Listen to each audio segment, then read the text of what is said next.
In favor. You're right.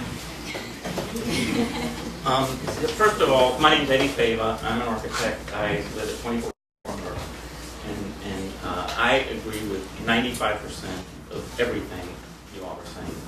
And as you will know, as I continue, it's very difficult for me to say what I'm going to say because I'm probably the only one in the room that's going to say it. But I completely support this school. I'm not a monster because I don't have children. I don't hate, the town of Sullivan's Island or anything. My only concern with the school is I honestly believe there's an opportunity to do better than what's planned right now. And if a different location here on the island or just on the other side of the mound allowed the school to be a better school, a third lesson height, 20% less in cost, and still had a park at the beach, that you could reach the playground areas without going down long ramps, without concrete pillars below, without lights on the beach. Again, I'm not negative against the school. I do not think that's the best location. Where it was previously, it was much smaller, and what has happened now is it's larger by virtue of its program. And I honestly, true to God, believe, and I think many of the people that are behind that sentiment believe that as well. They've just been mischaracterized as ones who do not want the school. That there's an alternative that could really bring this community together, put all this aside, and offer a much better school. There is not. No, there's not. There is not. Lauren Ziff. Lauren Ziff, 1412 Thompson, head of the Sullivan's Island Elementary School Improvement Council, school rebuilding chair. And this is awesome. This is an amazing night because we're not going to be silent anymore. We're tired of it, we're fed up, and we're done talking about it. Amen. We're here because we want this school built now. Not tomorrow, not with a lawsuit, not on the mound, nowhere else, but right where it came from.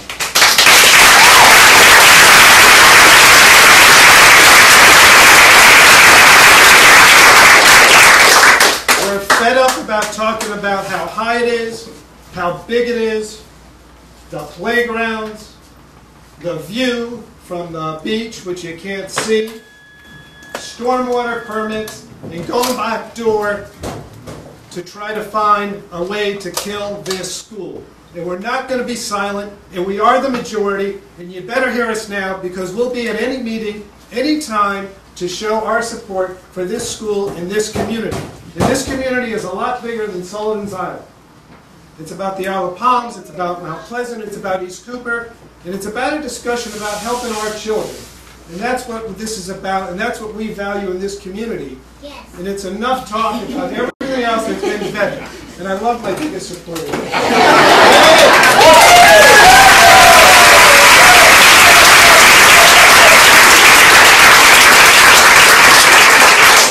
This is our referendum.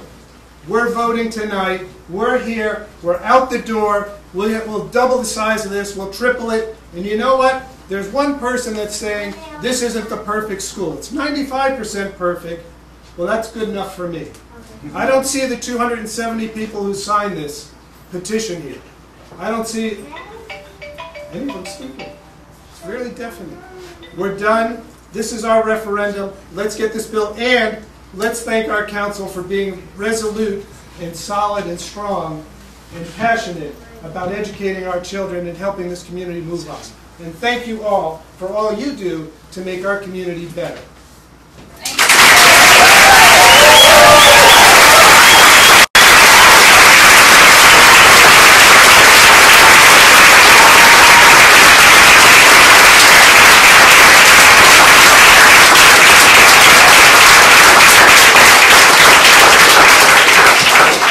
Everybody on the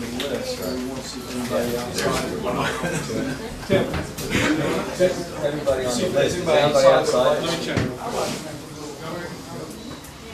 While we're waiting, can I ask a question? I don't know if this is proper, but I'm in charge, so I guess it is. One of the things that's been bothering me is the media support that the community has been getting, and I'd like if folks would let me know I think we've gotten fairly good coverage in our letters to some of our local newspapers. But how many people have written letters in the last 6-8 months to the Post and Courier?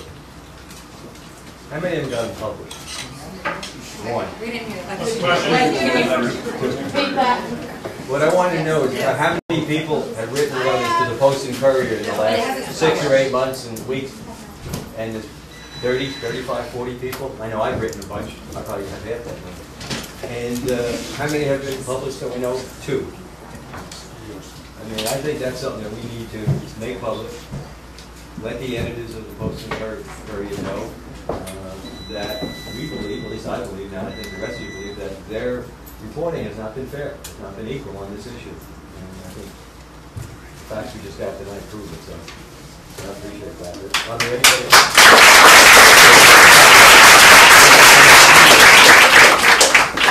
Did you come to say something? Yes, please. Yes. Name and address. Folks, good evening. My name is Bill Harwell. Been on the island for 22 years. Not a very good speaker. I get shy and embarrassed, so please forgive me. But there's no greater testament than what's going on outside right now, all these children playing to educate our children. I wrote a short little letter here. I'm just going to read it, it's okay. There's a point being made about the new school that is so large that anti-school advocates. The school will be so large you see it from the bridge or from the beach. You also see the cell tower, you see the water tower, you see the large homes, and the lighthouse. You see all that. Why? Because it serves a purpose for our community and for other people.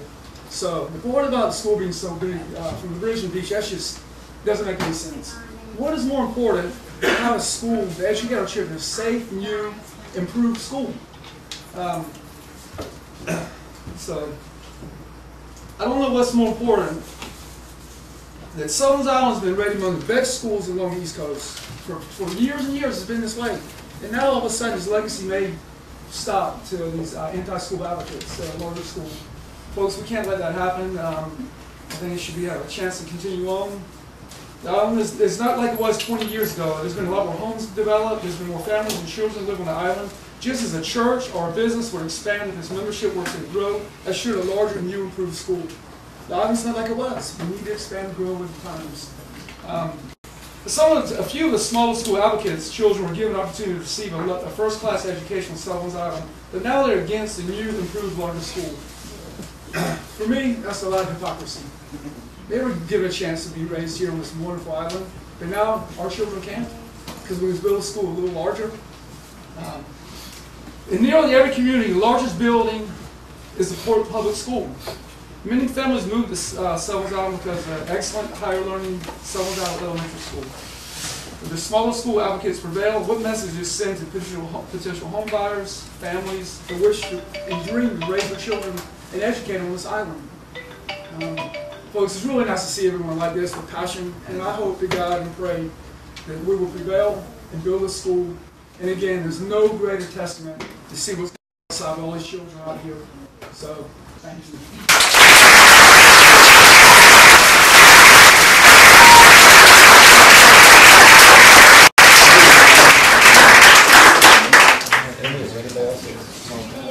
Anybody else want to speak? One quick statement. Mike Sanka, 1656 Thompson. A good something is better than a perfect nothing. And we've got a really good something, and if we continue this nonsense, we're on our way to a perfect nothing. And it would be unbelievably tragic to lose the dynamic nature of a school. That's irreplaceable. And I think for a lot of people in this room, they go, I don't know that I'd want to grow old on an island without the school. That's why many of us are here today. So we're going to be bold. The opposition will not stop. They're not going to go, oh, yeah, all right, we'll stop now. It'll be endless. We need to move forward aggressively. Absolutely and completely, assertively, aggressively, and not stop, because the opposition won't. And it'll go on forever, and we'll end up with a perfect nothing.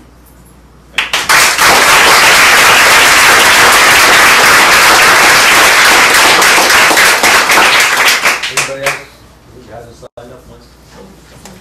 Hi, I'm Louise Colheim. I live at 403 Station 20, and I know most of you in this room, I know you don't recognize me from New Blonde Hair. Anyway, I was around with my brown hair. And I was president of PTA at Sullivan's Island, and my 2 children went there, and it was an unbelievable experience, and it brings a tear in my eye every time I think about it. But Cindy, you mentioned trust and respect, and this whole community of people. I mean, they're just good people, the teachers, the parents, everyone. And back in 2010, 2009, when this whole issue came up, it was not a popular thing to go from a renovation to, you guys are going to have to move out and we're going to rebuild. There was a lot of apprehension among the teachers and the parents that had just purchased homes. They had so much invested in this. Teachers that had 20 years invested at school and were worried about losing their jobs. I still, by the way, have not heard a plan ever spoken of what will happen to these children if the school doesn't get rebuilt. And I don't think it will be rebuilt if this keeps up, or if we try to keep pushing for one smaller. Anyway, as far as the trust goes, we had the support of town council, but there must have been someone on the town council who was being duplicitous. And I heard about it after we did our petition and got the support, where all of us were on the ground, Hannah, everybody, going door to door, my husband included, getting the support of Mount Pleasant, Isle of Palms, and Sullivan's Island, and we left that school year feeling confident, not real excited about having to move everything out to a new school, or to an old school across the way, but confident that we had the school district support, we had town council support, we had done our due diligence, and the school would be rebuilt. Later that summer, I heard a little rumor from someone who laughed in my face and said, that school's never going to get rebuilt. And I knew he had ties to someone on the town council and had heard something. I mentioned it to a few people in leadership. They said, that can't be true, Louise. And later, there was knowledge that had been passed from the inside to a small group, unbeknownst to all these people who were just heads down working and being told, here's the schedule, this is when it's going to get built. Of course, they didn't write any letters or do anything because they had no idea someone was coming up their backside, and going to get them with something they weren't expecting. I feel that there's been a great injustice done to these people. I feel that they were lied to. I feel that someone has acted and misbehaved in their position. And I feel that as far as 20% lower cost on another place to build, we've already lost all that money and all the time that's gone by, and all the people who have taken off work, etc. And not to mention the negative impact to all of our home values, and the positive impact to Mount Pleasant's home values if we lose this school in this That sounds like a countersuit to me.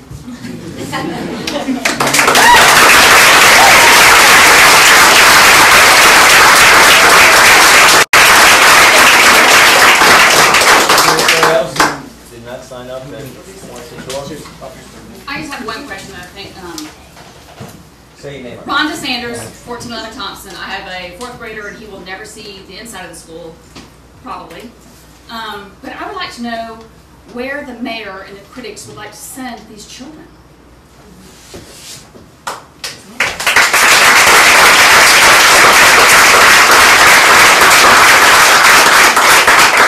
Since he's not here, he can't answer that. Imagine that. Maybe you should recuse himself from so many things. Okay. My idea, yeah. Hey, Tim Reese, 305 Station 20. I just want to say, we moved here in '96. All 4 of my kids went through the school, and the only way we could move here was to put my kids in that school. And there's still a lot of folks that do that, probably even more so in the Isle of Palms. One thing I can say, when we moved here in '96, there weren't a heck of a lot of families out here. And I'm in the housing world, and I can tell you, there's a heck of a lot of families here and Isle of Palms. And listen to all this, I think you guys, the biggest thing is about the community. And there's a reason people come to these islands, these 2 islands, is